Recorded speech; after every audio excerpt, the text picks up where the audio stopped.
পূর্ব বর্ধমান জেলার গলসি ২ নম্বর ব্লকের থানা জংশন যৌবনে পা দেওয়া দীর্ঘদেহী শান্ত প্রকৃতির ছেলেটি প্রতিকূলতার সঙ্গে অনবরত যুদ্ধ করে গ্রাফিক্স ডিজাইনে কাজ করে স্বাবলম্বী হওয়ার চেষ্টা করছে। ইতিমধ্যে রাজ্য ছাড়িয়ে দেশের বিভিন্ন সঙ্গীত শিল্পী থেকে শুরু করে চিত্রাভিনেতা, রাজনৈতিক ব্যক্তিত্ব মুখমণ্ডলের প্রোটেক্ট করে নিজের পরিচিতি বাড়িয়েছে। ফটোগ্রাফি এবং সিনেমাটোগ্রাফি এর মাল্টিপল এক্সপোজার হচ্ছে। ২ বা ততোধিক ছবির সমন্বয়ে তৈরি করা হচ্ছে একটি ইমেজ। এই কাজ করা হয় আধুনিক সফটওয়্যারের মাধ্যমে। অতি সূক্ষ্ম আলো ছায়া, উজ্জ্বল ধূসরের তারতম্যের মাধ্যমে মুখমণ্ডলের বৈসাদৃশ্য আনা। পারদর্শিতার সঙ্গে নিজের জায়গা করে নিয়েছে প্রশান্ত নায়েক। বর্তমানে social media, Facebook, Instagram, WhatsApp সহ বিভিন্ন পেজে আমরা প্রতিদিন দেখতে পাই এই সমস্ত ছবি লক্ষ লক্ষ মানুষ সকাল, সন্ধ্যে, রাত্রে পোস্ট করে। এসব ছবিতে শুভ সকাল, শুভ সন্ধ্যা অথবা শুভরাত্রি লেখা থাকে। সম্প্রতি এই কাজ করে নিজের পরিচিতি তৈরি করেছে খানা জংশনের সাটিনন্দী গ্রামের যুবক প্রশান্ত নায়েক। কলকাতার একজন বিখ্যাত সঙ্গীত শিল্পী ওর তৈরি করা ভেক্টর পোর্ট্রেট নিজের প্রোফাইল পিকচারে দিয়েছে। বেশ গর্বের সঙ্গে প্রশান্ত জানালো, সেই শিল্পী তাকে সম্মান জানিয়ে ইমেলের মাধ্যমে একটি লেটার পোস্ট করেছেন।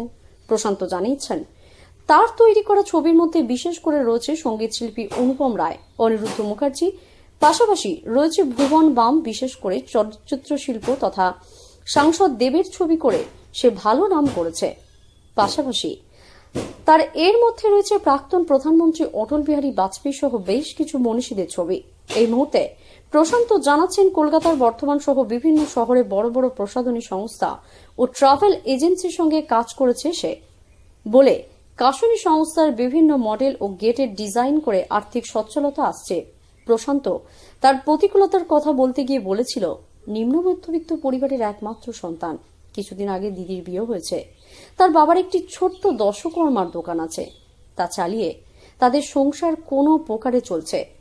তার উপর ওর মায়ের শিরদাঁড়া স্নায়ু ঘটিত ভোগেন সারা বছরই, সেই কারণে বাইরে গিয়ে কাজ করার ইচ্ছা থাকলেও সম্ভব হচ্ছে না।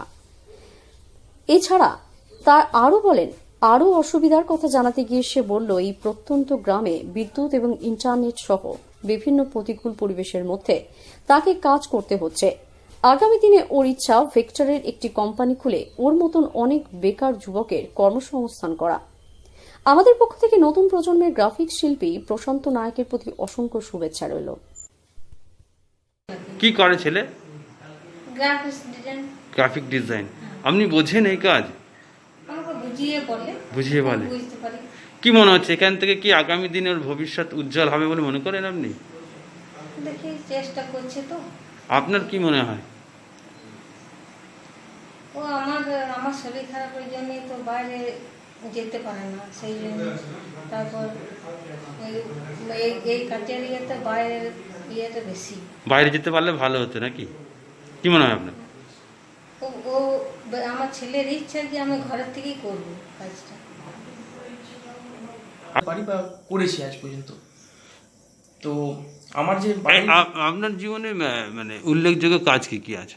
আমার উল্লেখযোগ্য কাজ হচ্ছে বিভিন্ন আর্টিস্টদের পোর্ট্রেট করা, তাদের সাথে তারা আমার সাথে কন্ট্যাক্টও করেছে, তারা আমার আর্ট শেয়ারও করেছে, আমাকে ওইভাবে ইন্সপায়ারও করে সেভাবে। তো খুবই ভালো লাগে ওইভাবে কাজগুলো করতে। এই যে এইরকম একখানা কাজ, এই জব বেছে নেওয়ার কি কারণ? কোথা থেকে ইন্সপায়ার হলো তুমি? এটা থেকে ইন্সপায়ার হওয়ার কারণ হচ্ছে, প্রথমত এই ফিল্ডটা কেউ করে না, আর করতে করতে যখন সবারই কাছে ইন্সপায়ার পায় যে হ্যাঁ এই জিনিসটা ভালো, এটা করো তুমি নিজের মতো করতে, মানে একটা নিজস্ব ভাব আছে। ডিজাইন আমি যেটা করি, আমাকে কেউ কিছু বলার মানে থাকে না যে এটা কেন করছো বা কিছু, নিজের মতো আমি করতে পারি, সেই সুযোগটা পাই। সেই জন্য আমি বিগত 2.5 বছর ধরে এই লাইনে আছি। কোথা থেকে শিখেছো তুমি? আমি কলকাতায় একটা জায়গায় ভিডিও এডিটিং কোর্স করি, কিন্তু তারপরে আমাকে ছেড়ে দিতে হয় একটু সমস্যার জন্য। তো 1 বছর আমি গ্যাপ ছিলাম এই লাইনটা থেকে। তারপর আমি আবার ব্যাক করে আবার আমি গ্রাফিক ডিজাইন দিয়ে শুরু করি। বলতে চাইছো বর্তমানে যারা এই কাজ নিয়ে এগোতে চায়, তারা প্রথমত তাদেরকে একটা কথাই বলবো যে এই লাইনটা নিয়ে প্রথমত লেগে থাকতে হবে তাদেরকে। সহজে সাকসেস পাওয়া যাবে না, আর কাজটার ধরনটাকে বুঝে সবারই কাজকে দেখে নিজেকে আপগ্রেড করে যেতে হবে। প্রত্যেক দিন কিছু না কিছু শিক্ষা আছে এই লাইনটাতে। তো সবাইকে বলবো যে এই লাইনটা এগিয়ে আসুক।